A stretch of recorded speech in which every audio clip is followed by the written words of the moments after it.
Assalamualaikum warahmatullahi wabarakatuh. Waalaikumsalam warahmatullahi wabarakatuh. Untuk memulai kegiatan kita siang ini, mari kita mendoakan kepala sejenak. Semoga kegiatan kita hari ini diberi kelancaran dan kemudahan. Berdoa mulai. A'udzubillahi minasyaitonirrajim. Bismillahirrahmanirrahim. Alhamdulillahirabbil hamdan amin hamdan syakirin. Allahumma sholli ala sayyidina Muhammad wa ala ali sayyidina Muhammad. Ya Allah yang Maha mengetahui, berilah kelancaran dalam kegiatan saya siang hari ini dengan acara diseminasi modul 1.4 sebagai prasyarat saya sebagai calon guru penggerak. Ya Allah yang Maha Rahman yang Maha Rahim, berilah ilmu yang bermanfaat kepada kami, ilmu yang barokah yang membawa nanti anak-anak didik kami menjadi lebih baik dan pendidikan di sekolah kami lebih maju. Rabbana atina fid dunya hasanah wa fil akhirati hasanah wa qina adzabannar walhamdulillahirabbil alamin. Berdoa selesai. Kita lanjutkan dengan acara kita siang hari ini, yaitu diseminasi aksi nyata modul 1.4 budaya positif sebagai prasyarat saya untuk diunggah di LMS sebagai calon guru penggerak CGP Angkatan 11 Kabupaten Boyolali.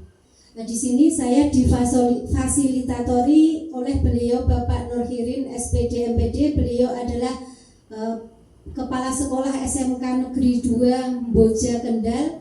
Beliau sangat hebat yang menginspirasi kita untuk melaksanakan pembelajaran yang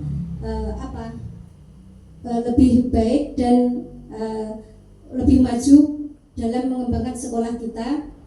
Yang kedua adalah Bapak Muhridwan Febrian SPD. Dia sebagai pengajar praktik saya unit kerja di di SD Negeri Karangasem, juga sangat menginspirasi, yang beliau mempunyai dedikasi dan integritas yang tinggi juga, memotivasi saya CGP-CGP-nya untuk selalu belajar dan belajar. Saya adalah Minarsih, unit kerja di TK Pertiwi 2 Baneran, sebagai CGP Angkatan 11 Kabupaten Boyolali.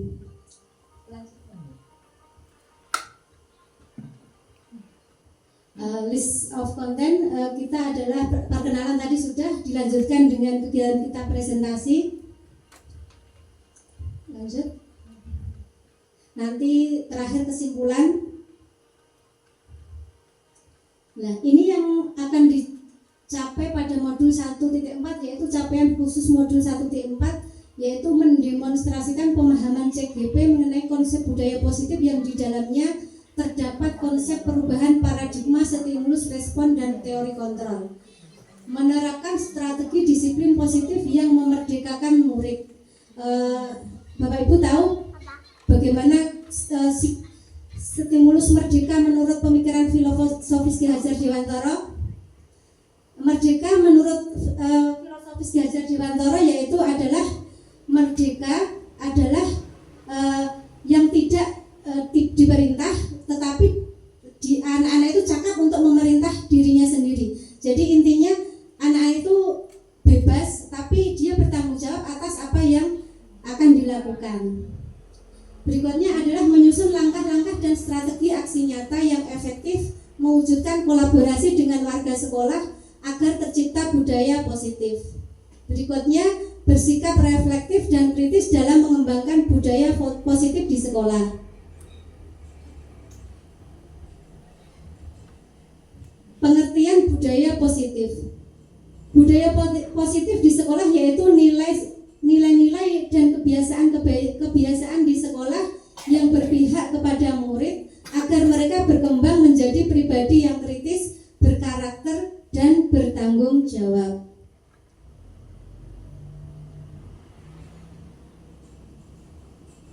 Berikutnya eksplorasi konsep modul 1.4.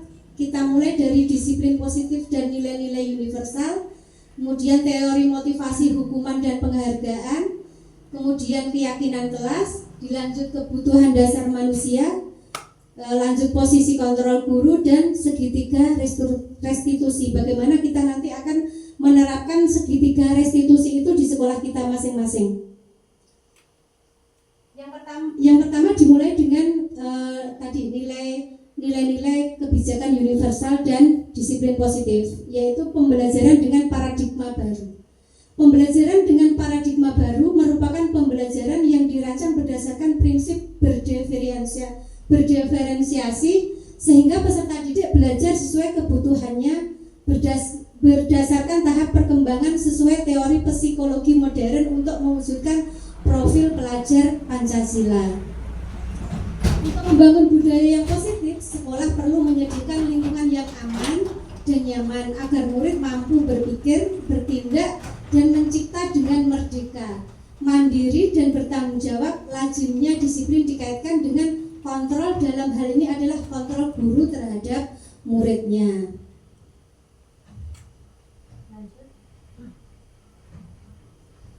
Yang berikutnya kita akan melakukan kegiatan kepal tangan ya Bapak Ibu. Di sini saya sudah menyiapkan kertas, tolong dibagi satu-satu Bu. Bisa dituliskan di kertas itu sebuah impian Bapak Ibu semua ataupun barang yang berharga menurut Ibu semua, dituliskan di situ. Itu adalah impian atau barang berharga yang menjadi kebanggaan Bapak Ibu guru semua. Tolong dituliskan masing-masing impiannya atau apa yang pokoknya itu sangat berharga dalam diri saya, gitu.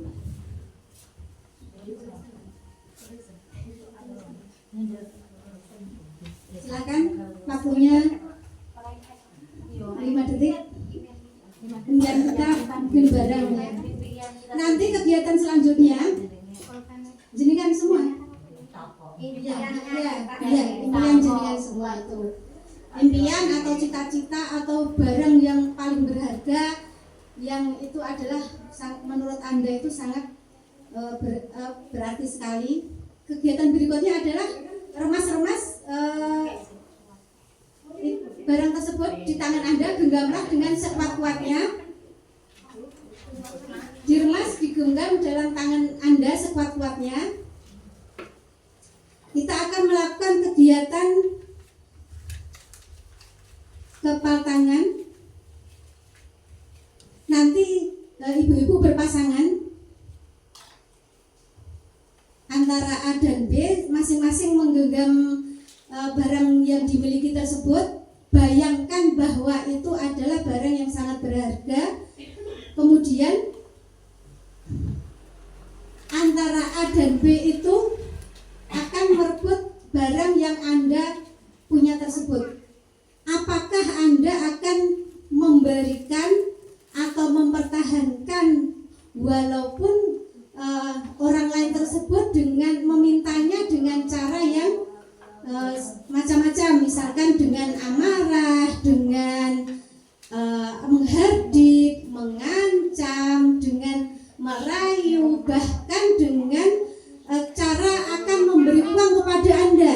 Contohnya seperti ini, punyamu biar saya minta kamu saya beri uang imbalan yang besar seperti ini. Coba itu lakukan. Apakah Anda barang yang menurut Anda itu sangat berarti boleh diminta oleh tangan Anda, lakukan bergantian selama 30 detik. Iya, berpasangan. Rebutan. Ini itu kamu jenengan ini barang yang menurut Anda sangat berharga. Ini berharga. Kamu mau minta barang busuk boleh apa tidak? Coba. Ya, makanya bukan.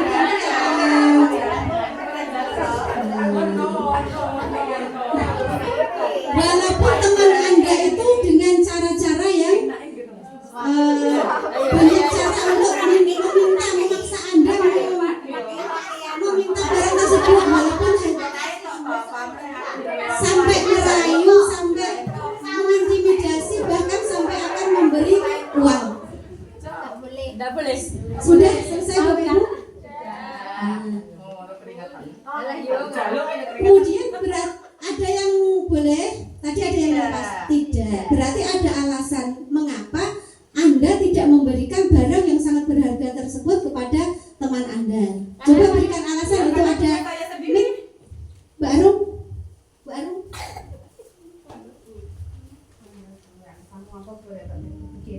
Iya, sebelumnya Assalamualaikum warahmatullahi wabarakatuh. Waalaikumsalam warahmatullahi wabarakatuh. Alasannya karena sudah menjadi cita-cita atau keinginan saya, jadi saya yang harus memperjuangkan walaupun ibaratnya ada halangan, ada tantangan, bagaimanapun yang terjadi, saya akan tetap memperjuangkan semampu saya dengan cara-cara yang baik dan positif. Terima kasih.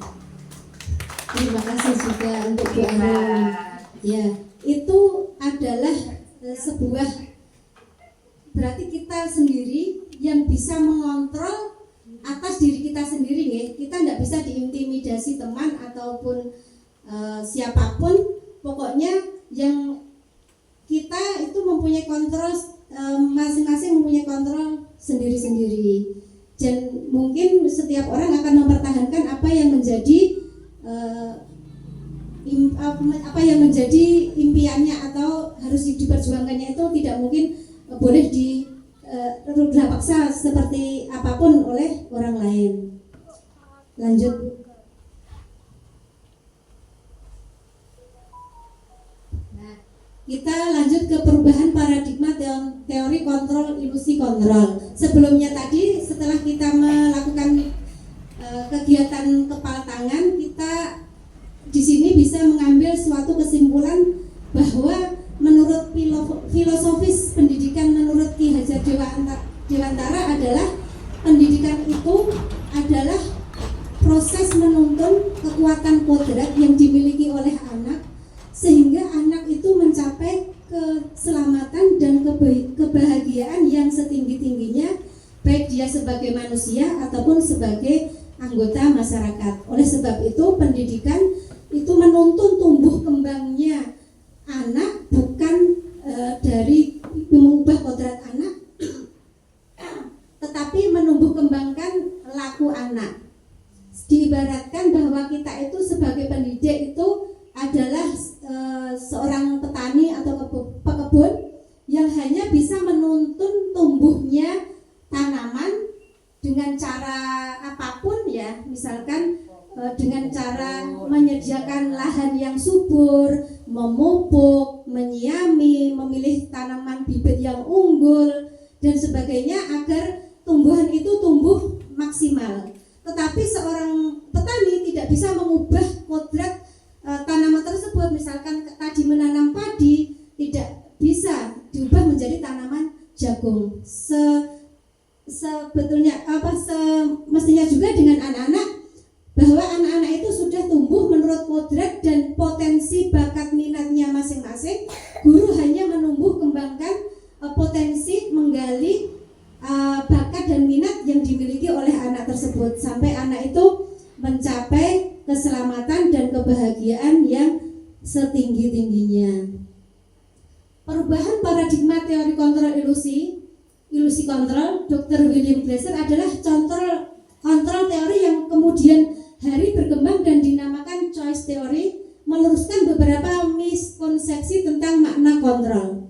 Yang pertama adalah ilusi guru mengontrol murid, ilusi bahwa semua penguatan positif efektif dan bermanfaat, ilusi bahwa kritik dan membuat orang merasa bersalah dapat menguatkan karakter, ilusi bahwa orang dewasa memiliki hak untuk memaksa.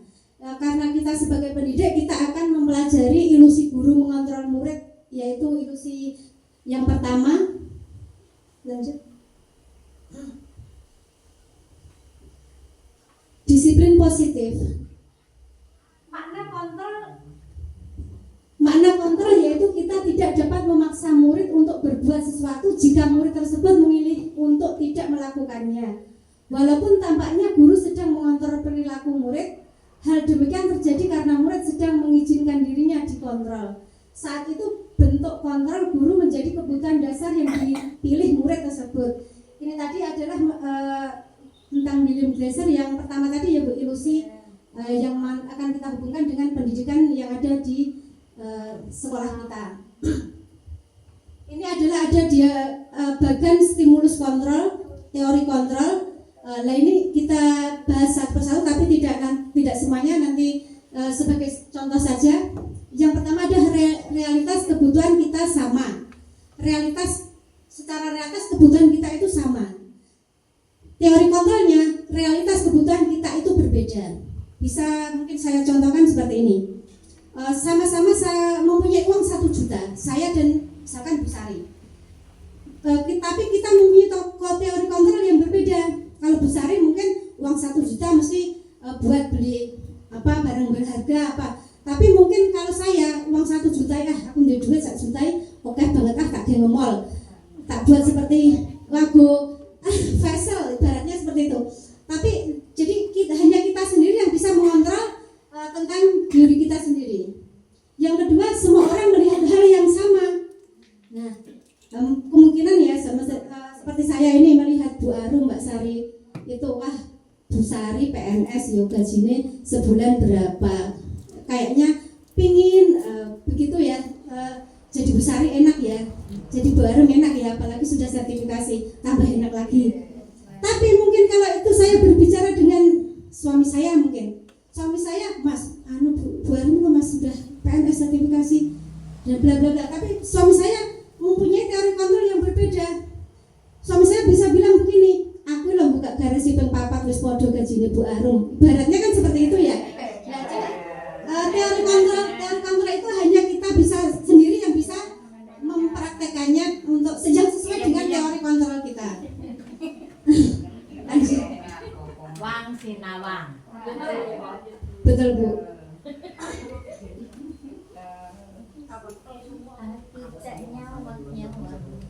Disiplin, makna disiplin di sini yaitu disiplin berasal dari bahasa Latin disiplin yang artinya belajar. Disiplin positif merupakan salah satu cara penerapan disiplin yang bertujuan untuk menumbuhkan kesadaran serta memberdayakan anak untuk melakukan sesuatu tanpa paksaan, ancaman, atau hukuman. Dalam budaya kita, makna disiplin yaitu sesuatu yang dilakukan seseorang pada orang lain untuk mendapatkan kepatuhan. Kita cenderung menghubungkan kata disiplin dengan ketidaknyamanan, bukan dengan apa yang kita hargai atau pencapaian tujuan yang mulia.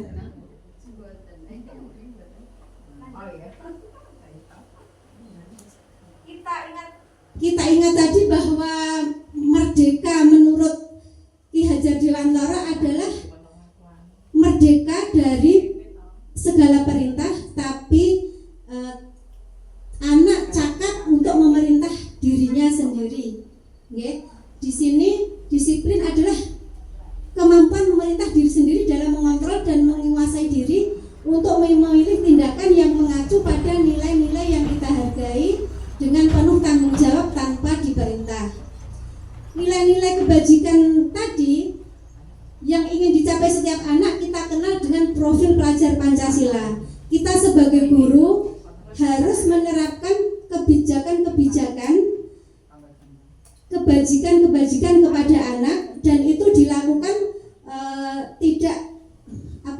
tidak hanya sekali dua kali, harus continue dengan pembiasaan ya Bapak Ibu semua. Sebab kalau anak-anak itu dengan kegiatan yang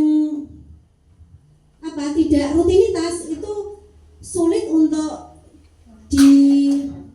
dimengerti, kemudian untuk diterapkan, untuk dihafal itu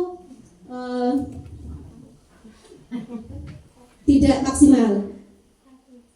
Di sini adalah nilai-nilai kebajikan yang ingin dicapai guru, yaitu kita kenal dengan profil pelajar Pancasila.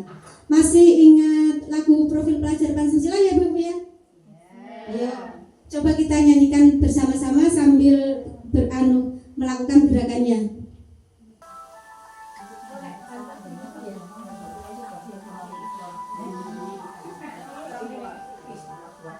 Pancasila beriman dan bertakwa pada Tuhan Yang Esa dan berakhlak mulia, berkebinekaan global, gotong royong mandiri, kreatif dan bernalar kritis.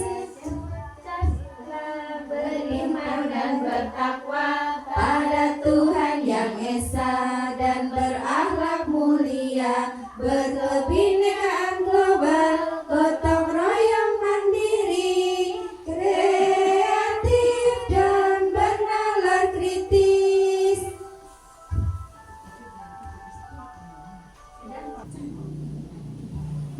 adalah contoh-contoh nilai kebajikan yang kita akan wujudkan di sekolah untuk murid. Nilai-nilai kebajikan yang saya usahakan untuk ditanamkan pada murid adalah berakhlakul karimah, saling menghargai dan menghormati, empati atau saling mengasihi, kreatif, gotong royong, bernalar kritis, bertanggung jawab, dan mandiri. Hal ini sangat penting untuk bekal mereka menjalani kehidupan sosial bermasyarakat, berbangsa, dan bernegara. Lanjut. Apakah Bapak Ibu sudah menerapkan nilai-nilai kebajikan ini semua di sekolah ya? Sudah? Tentunya sudah ya. Iya. Sini disiplin positif. Tujuan dari disiplin positif adalah menanamkan disiplin yang ketiga bagi murid-murid kita, yaitu untuk menjadi yang mereka inginkan dan menghargai diri sendiri dengan nilai-nilai yang mereka percaya. Tadi termasuk teori yang ketiga itu ya, teori motivasi. Ketika murid-murid kita memiliki motivasi tersebut, mereka telah memiliki motivasi intrinsik. Itu motivasi yang di dalam diri kita yang berdampak jangka panjang, motivasi yang tidak akan terpengaruh pada adanya hukuman dan hadiah. Mereka akan berperilaku baik dan berlandaskan nilai-nilai kebajikan karena mereka ingin menjadi orang yang menjunjung tinggi nilai-nilai mereka yakini atau mencapai suatu tujuan mulia. Jadi secara umum disiplin positif adalah suatu pendekatan untuk menerapkan disiplin dari dalam diri anak tanpa hukuman dan hadiah.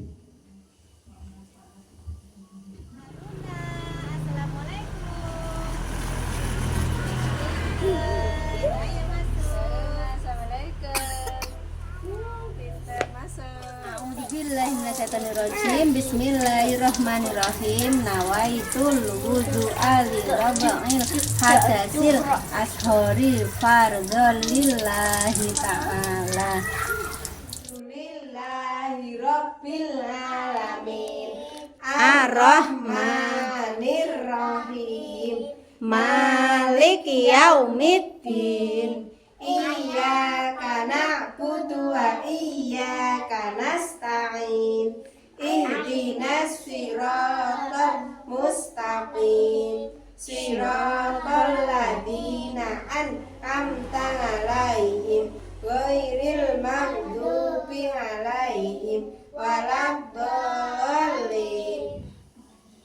Di sini sebagai pembuka ini teori motivasi, saya ingin memberikan sebuah pernyataan.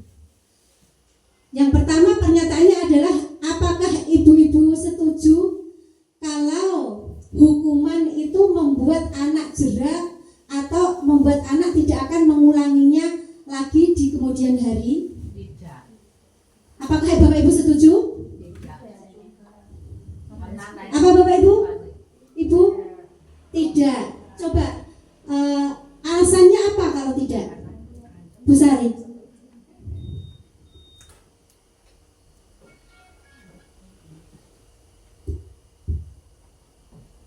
Baik, terima kasih untuk tadi ketika hukuman itu menurut saya itu tidak bisa membuat anak jera karena yang pertama kebiasaan atau watak perilaku anak. Nah, untuk mencegah itu biasanya kita harus memberikan contoh atau memberikan arahan agar hal-hal yang tidak diinginkan tidak terulang kembali. Terima kasih. Terima kasih juga untuk Bu Sari. Nanti kita jawaban dari Bu Sari dan jawaban ibu-ibu semua akan terjawab setelah kita membahas teori motivasi ya. Yang kedua, pernyataan apakah dengan memberikan hadiah reward itu akan membuat anak lebih semangat, lebih tidak melanggar aturan seperti itu? Ya. Ya? Ya apa tidak? Ya. Alasannya? Bu Endang? Coba kasih Bu Endang. Bermanfaat.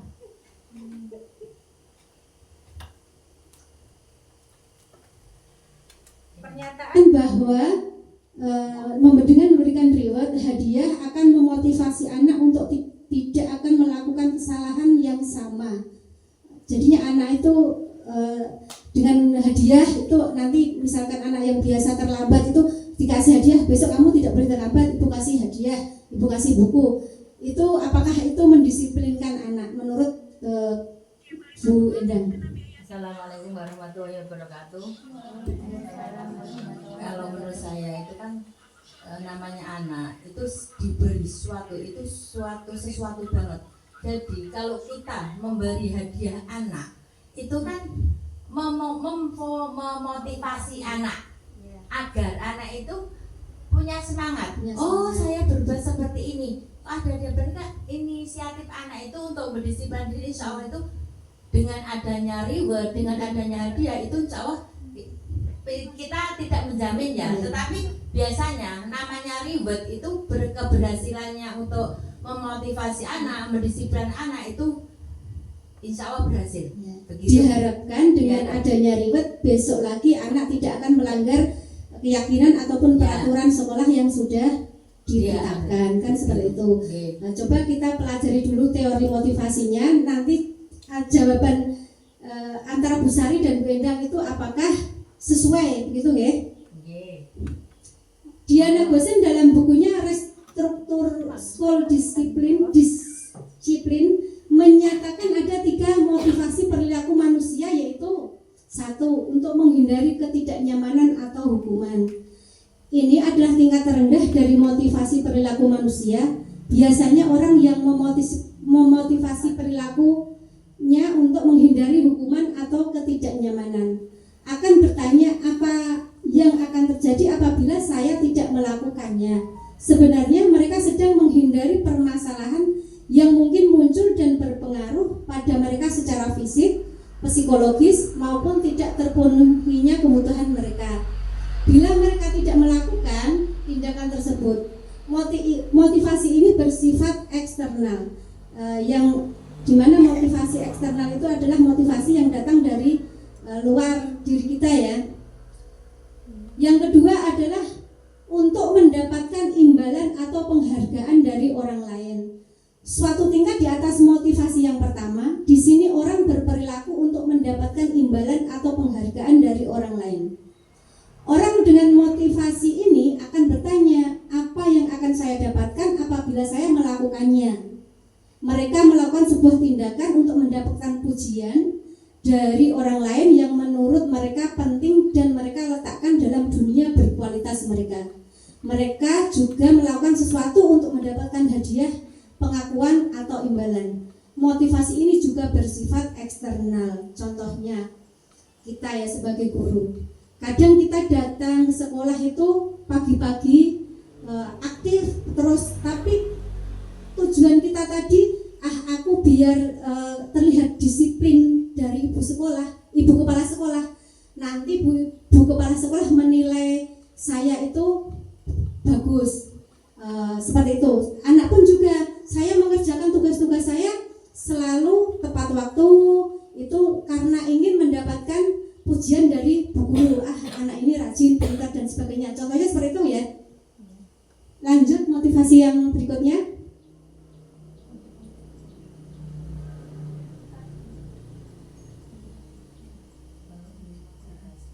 Tujuan dari disiplin positif adalah menanamkan motivasi yang ketiga pada murid-murid kita, yaitu untuk menjadi orang yang mereka inginkan dan menghargai diri sendiri dengan nilai-nilai yang mereka percaya. Ketika murid-murid kita memiliki motivasi tersebut, mereka telah memiliki motivasi intrinsik yang berdampak jangka panjang. Motivasi yang tidak akan terpengaruh pada adanya hukuman atau hadiah. Mereka akan tetap berperilaku baik dan berlandaskan nilai-nilai kebajikan karena mereka ingin menjadi orang yang menjunjung tinggi nilai-nilai yang mereka hargai. Pertanyaannya sekarang adalah bagaimana cara kita sebagai guru untuk menanamkan disiplin positif yang positif ini kepada murid-murid kita. Jadi biar anak-anak itu tidak mengharap melakukan kedisiplinan dengan tidak mengharapkan imbalan. Berarti kan itu nanti disiplin yang dari intrinsik ya. Itu bagaimana cara guru menanamkan itu agar anak itu tidak melakukan semua peraturan sekolah, kedisiplinan sekolah, disiplin kelas dan sebagainya, tidak hanya mengharap hadiah dari bu gurunya. Seperti itu. Itu adalah tugas kita sebagai guru ya.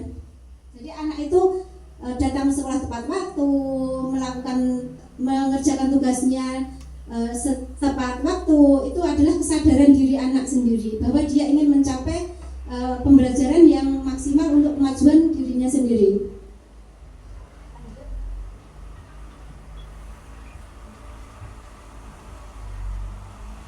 Jadi dengan pernyataan yang sudah Bu Sari dan Bu Endang tadi berikan dengan alasan seperti itu, menurut teori ini berarti pernyataan yang salah tadi ya, yang salah pemberian hadiah dan reward itu akan memacu motivasi murid. Tadi Bu Endang menjawab iya, dan menurut di sini dari motivasi ternyata pemberian hadiah itu tidak bagus karena itu hanya bersifat eksternal. Seperti itu ya Ibu-ibu. Lanjut, hukuman dan penghargaan dalam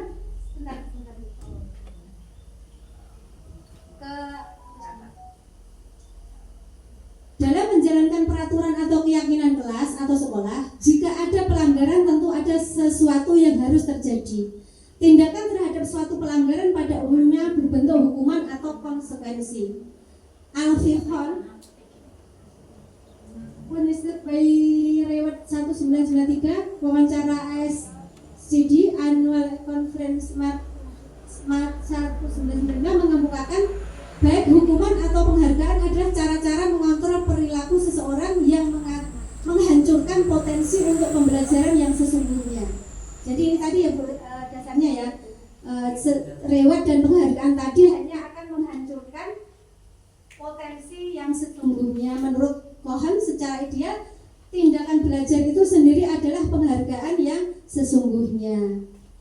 Lanjut, di sini ada identitas gagal. Cek. Menurut Cohen tadi ada identitas gagal, identitas sukses, yaitu antara hukuman, disiplin, restitusi dan konsekuensi.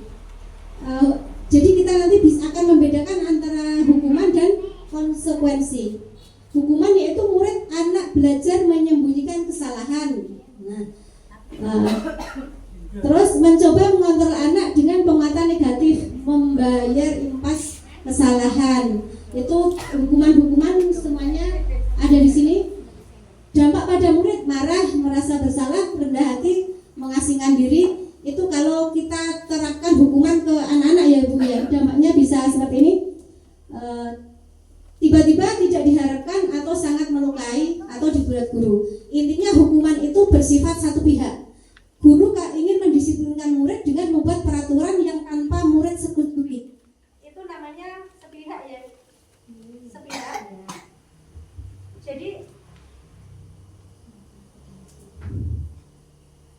Jadi mungkin hukuman itu harus kita hindari untuk memberlakukannya ke murid kan kita sebagai guru. Kalau konsekuensi itu adalah misalkan kita itu ya menerapkan kalau anak-anak terlambat datang ke sekolah konsekuensinya apa, tapi semuanya itu sudah dengan persetujuan murid. Mencoba yang bisa kita terapkan sebagai guru dalam konsekuensi adalah mencoba mengontrol anak dengan penguatan positif. Anak kehilangan hak waktu, jeda seorang diri, penahanan, kemudian sudah diketahui masuk akal, dibuat oleh guru dan murid atau anak. Bedanya tadi kalau hukuman itu ditetapkan oleh guru jadi sepihak, kalau konsekuensi itu dengan kita membuat keyakinan atau peraturan dengan dilibatkan murid. Berarti nanti kalau kita sudah sepakat membuat peraturan, kamu kalau terlambat sekolah 10 menit kamu menyapu, menguras WC, atau kamu harus meninggalkan jam pelajaran, nanti pas jam istirahat kamu harus belajar sendiri, seperti itu. Nggih, kita bisa membedakan ya antara hukuman dan konsekuensi. Ya, lanjut Bu.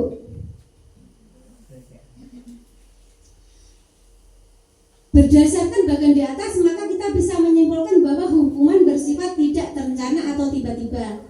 Anak atau murid tidak tahu apa yang akan terjadi dan tidak dilibatkan. Hukuman bersifat satu arah dari pihak guru yang memberikan, dan murid hanya bisa menerima suatu hukuman tanpa melalui suatu kesepakatan atau pengarahan dari pihak guru, baik sebelum atau sesudahnya. Hukuman yang diberikan bisa berupa fisik maupun psikis.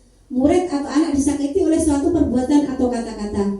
Bu Eri coba mencontohkan suatu hukuman yang diterapkan kepada murid. Coba Bu Eri. Maksudnya yang tanpa kita sendiri, ya, tanpa ada persetujuan dari murid. Itu Mas kan termasuk hukuman. Nah, contohnya kalau kita tahu itu sebuah hukuman, itu contohnya dalam kegiatan kita pembelajaran di anak itu seperti apa, yang bagaimana, seperti itu.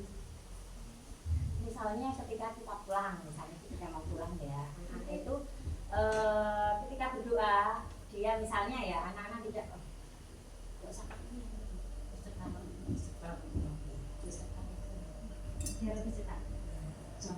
Salah satu contohnya adalah misalnya dalam kegiatan penutupan, pas berdoa anak-anak itu harus dilakukan misalnya doa dengan sikap yang baik. Ketika mereka tidak melakukan hal itu, mereka pulang menangis contohnya seperti itu. Tapi emang untuk itu, untuk apa hukuman itu emang kurang apa ya, itu tergantung anaknya juga sih. Mau dikasih seperti itu kalau emang anaknya tingkat kedisiplinannya kurang, memang tetap besoknya mengulang kembali. Contohnya seperti itu. Dengan contoh Bu Eri tadi, itu diterapkan di sekolah itu termasuk misalkan seperti ini ya, anak-anak ada yang terlambat sekolah, terus guru menghardik anak, karena kamu terlambat, kamu lari keliling lapangan 15 kali atau kamu push up 100 kali, seperti itu ya Ibu-ibu, itu termasuk hukuman ya. Nah seperti itu. Sekarang lanjut ke berikutnya. Sementara disiplin dalam bentuk konsekuensi sudah terencana atau sudah disepakati, sudah dibahas dan disetujui oleh murid dan guru. Ini termasuk konsekuensi tadi ya. Sudah umumnya bentuk-bentuk konsekuensi dibuat oleh pihak guru atau sekolah, dan murid sudah mengetahui sebelumnya konsekuensi yang akan diterima bila ada pelanggaran. Pada konsekuensi, murid tetap dibuat tidak nyaman untuk jangka waktu pendek. Konsekuensi biasanya diberikan berdasarkan suatu data yang umumnya dapat diukur. Misalnya setelah 3 kali tugasnya tidak diselesaikan pada batas waktu yang diberikan, atau murid melakukan kegiatan di luar kegiatan pembelajaran, misalnya mengobrol, maka murid tersebut akan kehilangan waktu bermain. Seperti itu. Itu penerapan konsekuensi pembelajaran di sekolah ya, dan harus menyelesaikan tugas karena ketertinggalannya. Peraturan dan konsekuensi yang mengikuti ini sudah diketahui sebelumnya oleh murid. Sikap guru di sini senantiasa memonitor murid. Tadi dengan kita bisa membedakan antara hukuman dan konsekuensi. Ketika kita akan memberikan konsekuensi kepada anak yang itu sudah disetujui oleh anak, itu adalah berupa umumnya bersifat pendek. Mungkin besok sudah tidak melanggar lagi, ya sudah tidak diberi konsekuensi lagi. Lanjut. Ini berhubungan dengan pernyataan tadi ya. Pernyataan tentang salah dan benar tadi sudah kita bahas, dan ini yang betul adalah yang pertama, pemberian hukuman dapat membuat murid jerah dan tidak melakukan kesalahan lagi. Itu adalah pernyataan yang salah. Yang benar, pemberian hukuman ternyata tidak efektif karena menciptakan identitas gagal dan menyakiti murid dan justru menciptakan perilaku agresif. Kemudian pernyataan yang kedua, memberi penghargaan dapat membuat murid baik. Itu adalah pernyataan yang salah. Penghargaan tidak efektif karena sudah teruji dapat merusak hubungan, mengurangi ketepatan, menurunkan kualitas, dan mematikan kreativitas. Seperti itu ya Bu Endang. Lanjut Bu.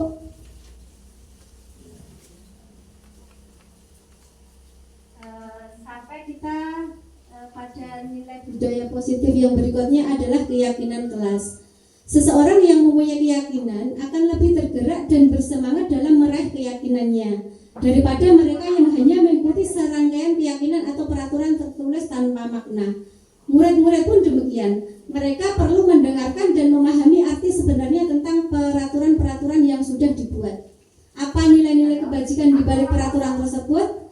Apa tujuan utamanya? Bukan sekedar mengikuti serangkaian peraturan yang mengatur mereka tanpa memahami tujuan baiknya. Keyakinan kelas adalah nilai-nilai kebajikan yang diyakini oleh kelas untuk menumbuhkan motivasi intrinsik dan budaya positif di kelas. Biasanya kita itu di kelas itu membuat keyakinan kelas ya Bu ya. Keyakinan kelas itu sekarang harus bersifat dibuat kalimat yang positif. Contohnya seperti ini.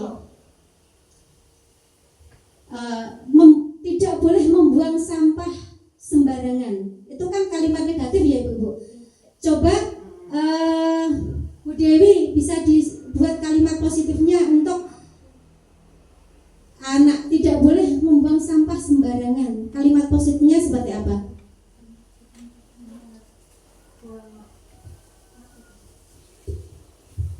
Mungkin bisa diganti dengan membuang sampah pada tempatnya. Ya. Buanglah sampah pada tempatnya. Ya, tepat sekali. Jadi kita harus membuat keyakinan kelas dengan kalimat-kalimat positif. Contohnya tadi, terus tidak boleh mencoret-coret tembok. Contohnya, terus bisa dibuat kalimat positifnya Mbak Zum, Bu Zum.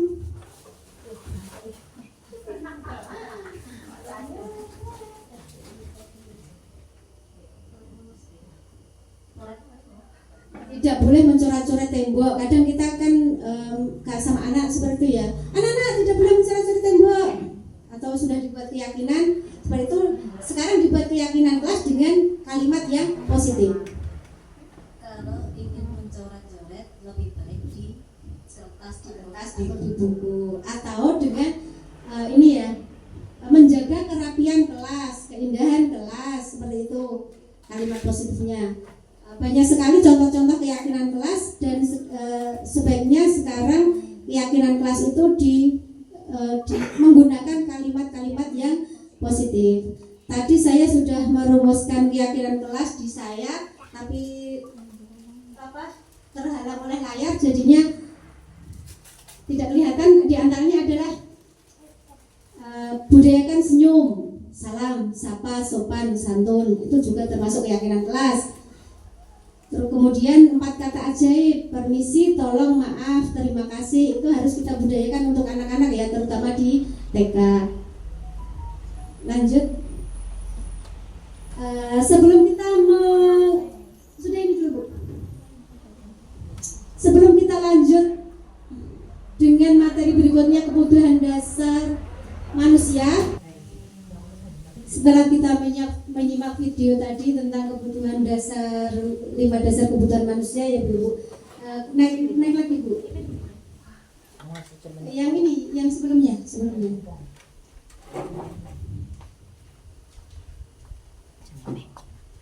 Nah, ini adalah 5 dasar kebutuhan manusia. Seluruh tindakan manusia memiliki tujuan tertentu. Semua yang kita lakukan adalah usaha terbaik kita untuk mendapatkan apa yang kita inginkan. Ketika kita mendapatkan apa yang kita inginkan, sebetulnya saat itu kita sedang memenuhi satu atau lebih dari satu kebutuhan dasar kita, yaitu kebutuhan untuk bertahan hidup, survival, kasih sayang dan rasa diterima, love and belonging, kebebasan, freedom, kesenangan, fun, dan penguasaan, power. Ketika seorang murid melakukan suatu perbuatan yang bertentangan dengan nilai-nilai kebajikan atau melanggar peraturan, Hal itu sebenarnya dikarenakan mereka gagal memenuhi kebutuhan dasar mereka. Untuk lebih jelasnya, mari kita lihat satu kalimat kebutuhan dasar manusia. Lanjut.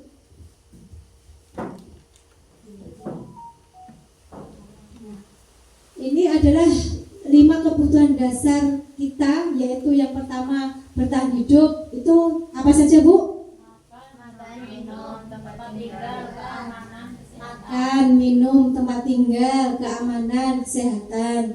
Yang kedua adalah kasih sayang dan rasa diterima, love and belonging. Apa saja, Bu?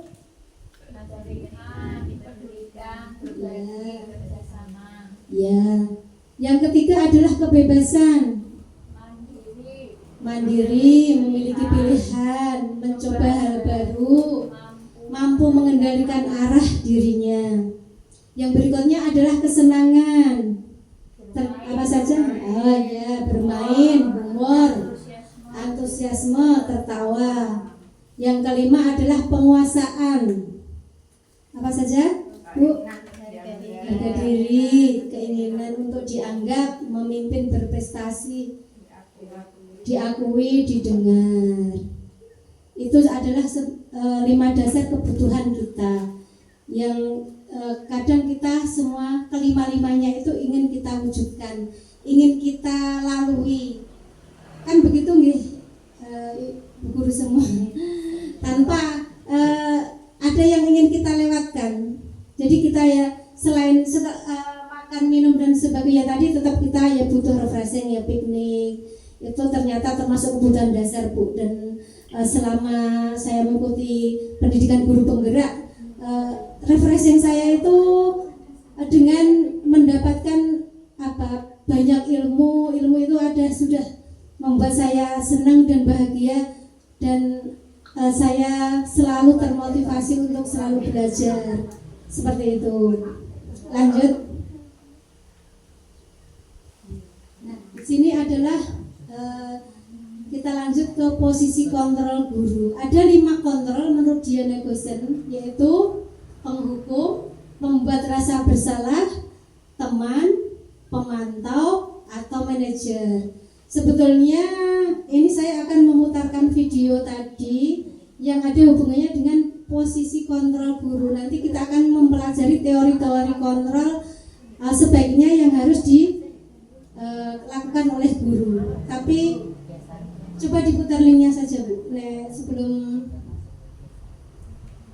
bisa terkoneksi dengan audio, enggak apa-apa. Yang penting kita tadi adalah 5 posisi kontrol guru menurut Diana Gosen, yaitu yang pertama adalah sebagai penghukum, kedua pembuat rasa bersalah, posisi teman, pemantau, dan yang kelima adalah manajer. Untuk saat ini di posisi mana Ibu Guru sudah menerapkannya di sekolah kita, di sekolah Panjenengan Sedoyo? Kira-kira di posisi mana? Sebagai teman kita terkadang ya, sebagai teman itu sering, apalagi sebagai pemantau.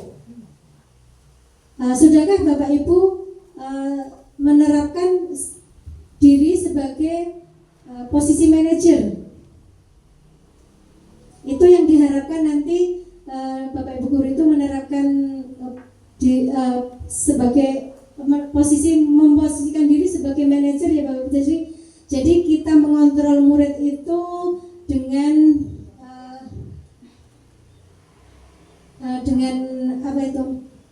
dengan suara yang lembut, tapi itu nanti kalau diterapkan di sekolah itu diharapkan akan lebih membuat anak-anak itu melaksanakan disiplin positifnya tanpa sering melanggar lagi.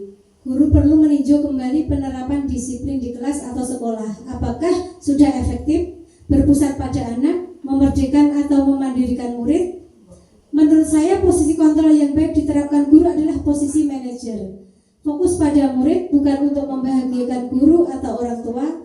Disinilah murid akan menjadi pribadi yang mandiri, merdeka, dan bertanggung jawab atas segala perilaku dan sikapnya yang pada akhirnya akan menciptakan lingkungan yang positif, nyaman, dan aman.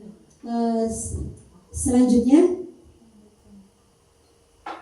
posisi penghukum itu sudah kita lihat di video tadi. Seorang penghukum bisa menggunakan hukuman fisik ataupun verbal. Contoh-contoh kata-kata penghukum itu dengan lantang ya Bu ya, patuhi aturan saya atau awas kamu selalu saja salah, selalu, pasti selalu. Yang terakhir, selesai, misalkan sudah tidak memberi ampunan lagi, sudah gurunya sudah selanjutnya, yang selanjutnya adalah membuat merasa bersalah. Jadi kita sebagai guru kadang bersuara lembut, membuat anak itu merasa bersalah.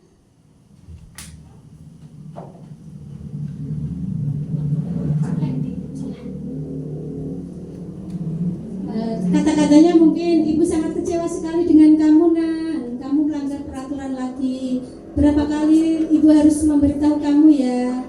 Gimana coba kalau orang tua kamu tahu kalau kamu berbuat begini? Kadang itu kita sudah setiap hari lakukan ya Bu, ya Bu ya.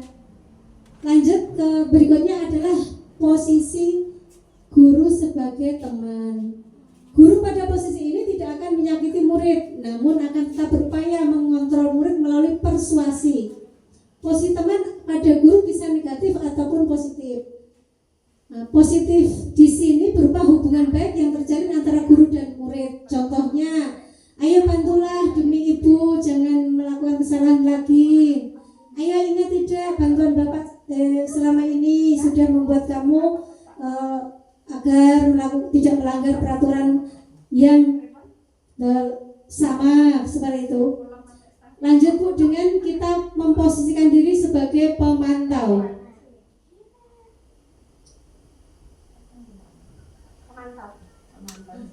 Ya. Guru memantau berarti mengawasi. Pada saat kita mengawasi, kita bertanggung jawab atas perilaku orang-orang yang kita awasi. Jadi posisi pemantau berdasarkan pada peraturan dan konsekuensi. Jadi kita sudah bisa menerapkan, jika saya sebagai posisi pemantau, apa yang akan saya lakukan ke murid saya. Misalkan kita menanyakan ke murid, peraturan apa yang sudah kita buat, seperti itu, kamu masih melanggar.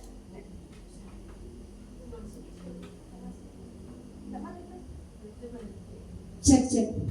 Apa yang telah kamu lakukan? Sanksi atau konsekuensinya apa jika kamu melanggar peraturan? Yang selanjutnya adalah posisi guru sebagai manajer. Posisi terakhir manajer adalah posisi di mana guru berbuat sesuatu bersama dengan murid, mempersilahkan murid mempertanggungjawabkan perilakunya.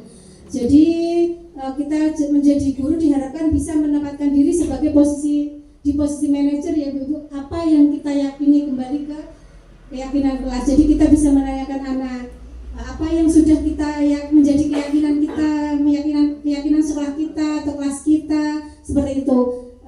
Diharapkan nanti anak-anak dengan kesadaran sendiri itu besok lagi tidak akan melakukan kesalahan ataupun melanggar peraturan yang sudah disepakati bersama. Lanjut Bu.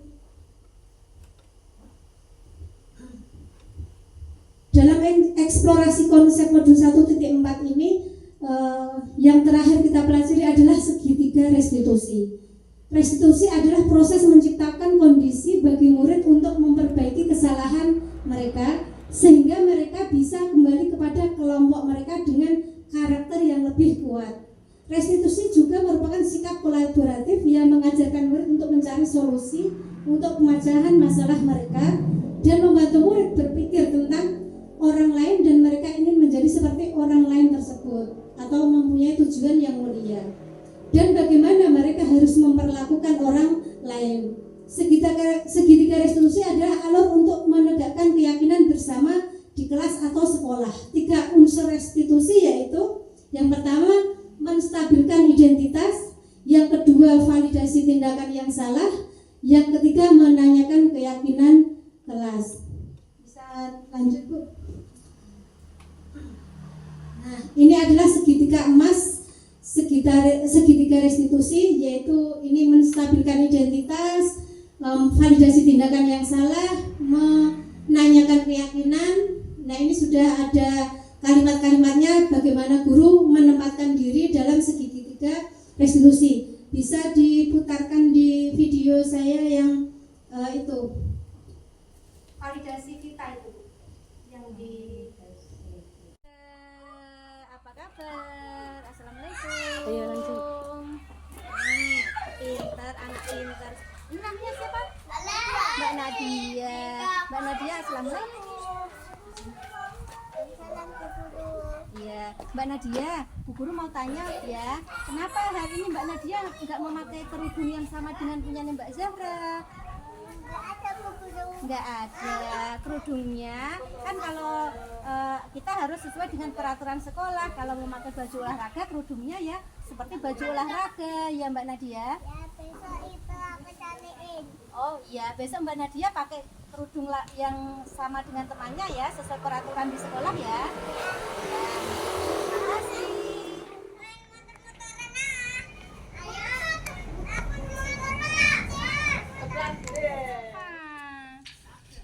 Kamu ngambil mainannya Mbak Zahra ya? Iya. Oh, nggak boleh ya lain kali ya. Kalau mau minta mainannya teman harus bilang dulu ya, pinjem gitu ya. Ya, kita tahu nggak kalau ini berbuat salah. Tahu. Lain kali nggak boleh ya. Nah, ayo sekarang kalau kita berbuat salah harus minta maaf. Ayo minta maaf. Yang rukun ya kalau bermain ya. Iya.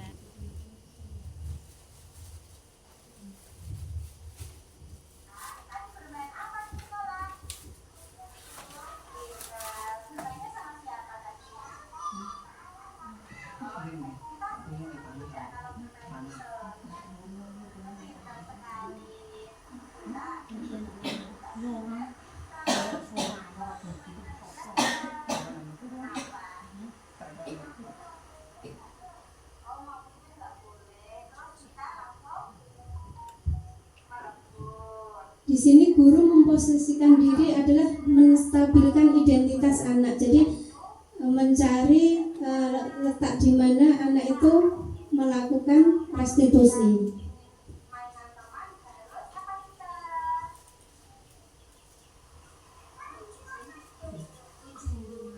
Di posisi ini guru sedang validasi tindakan yang salah yang telah dilakukan anak. Jadi guru berusaha menerapkan, memberikan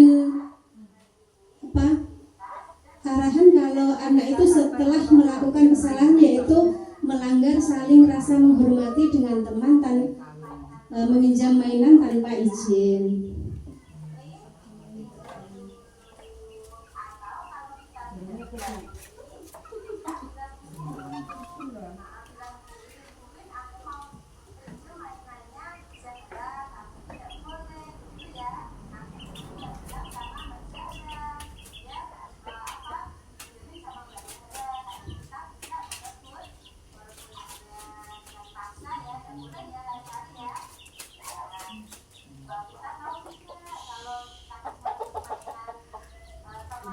Ini adalah tahapnya.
Ini sudah kita lihat itu tadi ya Bu ya.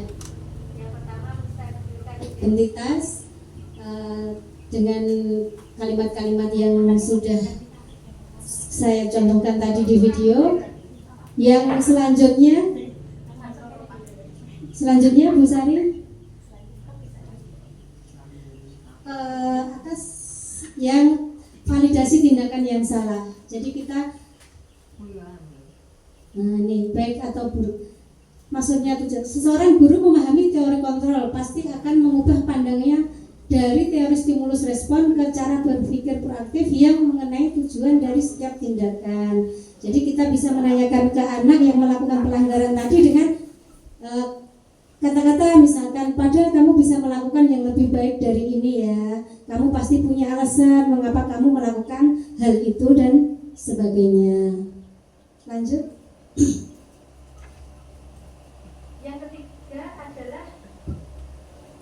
Yang ketiga adalah menanyakan keyakinan. Teori kontrol menyatakan bahwa kita pada dasarnya termotivasi secara internal. Jadi yang kita lakukan adalah menanyakan keyakinan ke anak, misalnya dengan menanyakan apa yang kita percaya sebagai kelas atau keluarga, apa nilai-nilai umum yang kita telah sepakati, atau bayangan kita tentang kelas yang ideal. Atau tadi seperti saya menanyakan keyakinan kelas kita yang dilanggar oleh siswa, yaitu merebut mainan teman. Jadi kita menanamkan keyakinan kelas itu saling menghormati dan menghargai teman. Lanjut Bu. Sudah saatnya kita sampai kesimpulan, yaitu dari pemaparan budaya positif tadi, dimulai dari disiplin positif dan nilai-nilai universal sampai dengan segitiga restitusi, kesimpulannya adalah dalam penerapan program disiplin positif hendaknya guru mempunyai standar kepribadian profesional, sosial emosional yang baik, di mana guru mampu merefleksi dirinya, bagaimana guru sebagai among atau manajer tadi yang menuntun murid-muridnya menjadi insan yang mandiri, kreatif, merdeka, dan bertanggung jawab.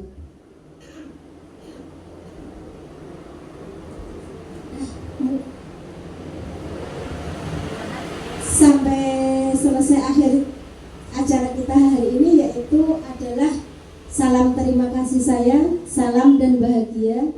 Karena apa ya, di slogan guru penggerak itu adalah salam dan bahagia. Jadi kita itu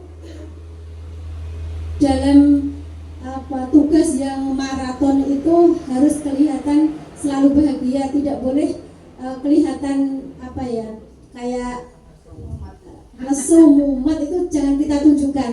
Tapi ternyata juga benar, saya itu benar-benar juga merasakan bahagia betul, walaupun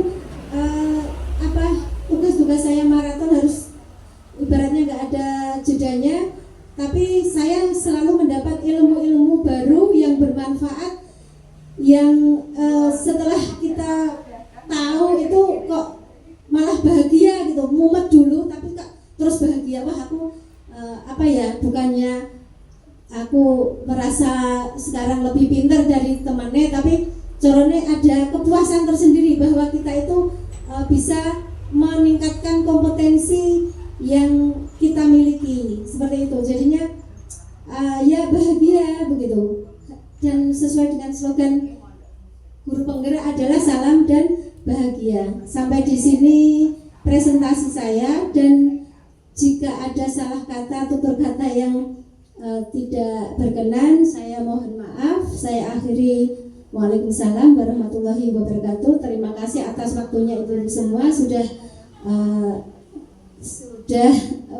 membersamai saya dalam kegiatan saya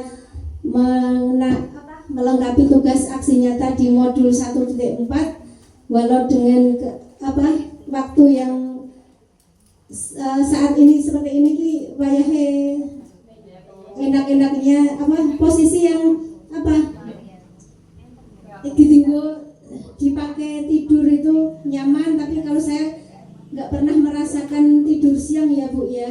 Tidur itu terus enggak itu kadang sampai lupa mandi juga Bu.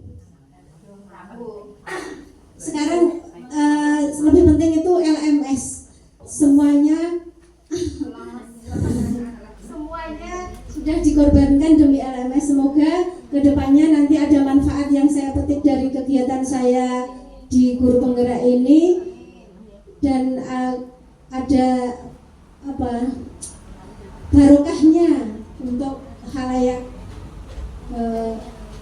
orang lain, terutama anak didik saya, sekolah saya lebih maju, dan tentu juga untuk keluarga dan teman-teman yang sudah mensupport saya dalam pendidikan Guru Penggerak ini. Terima kasih. Wassalamualaikum warahmatullahi wabarakatuh.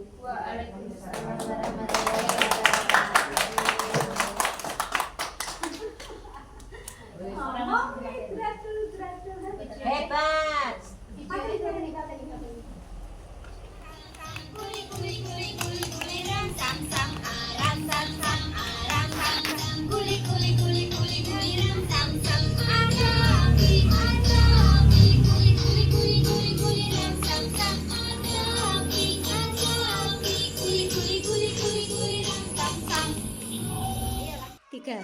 Assalamualaikum warahmatullahi wabarakatuh. Perkenalkan, nama saya Siti Zubeida. Saya mengajar di TK Pertiwi 2 Banaran. Setelah saya mengikuti diseminasi budaya positif yang dilaksanakan Bu Winarse sebagai CGP Angkatan 11 Kabupaten Boyolali, saya menjadi mengerti bagaimana cara atau menerapkan budaya positif di sekolah.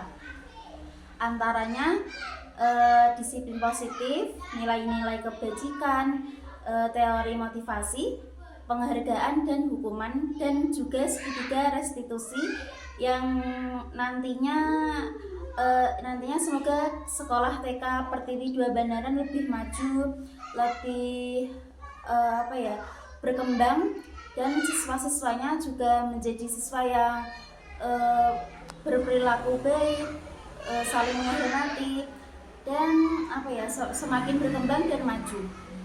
Sekian dari saya. Wassalamualaikum warahmatullahi wabarakatuh.